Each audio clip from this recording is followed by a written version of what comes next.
avis, Israël doit être préoccupé aussi de ce qui se passe en Irak aujourd'hui, Emmanuel Navon, ou pas?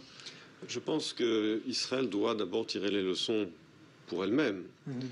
Lorsqu'on voit qu'aujourd'hui le Proche-Orient est en train de s'effondrer, que ces États-nations finalement artificiels imposés par les pays européens à la fin de la Première Guerre mondiale sont en train de se disloquer sous le poids de l'islamisme, c'est un phénomène régional.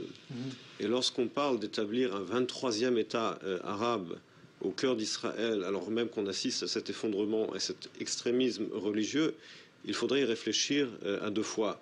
Maintenant, ce vieux dilemme également que les États-Unis, auquel les États-Unis se confrontent aujourd'hui, à savoir soutenir des dictateurs nationalistes ou bien laisser la pression monter, on a vu effectivement le résultat en Irak. C'est-à-dire qu'à l'époque, je le rappelle, l'administration Bush avait parlé de démocratiser, vous l'avez rappelé, l'Irak. On a vu les résultats. Vous savez, en sciences politiques, souvent, il y a différentes théories.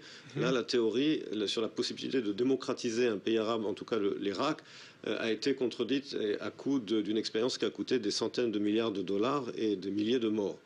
Malheureusement, l'Irak n'est pas démocratique. C'est un pays qui reste sectaire, avec les violences dont on vient de parler. Mais pour ce qui concerne Israël, pour revenir à votre question, Israël doit tirer les conséquences, en particulier sur cette pression qui est faite sur Israël depuis des années, de créer un 23e État arabe.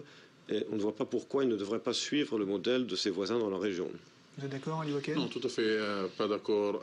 L'Irak, il y a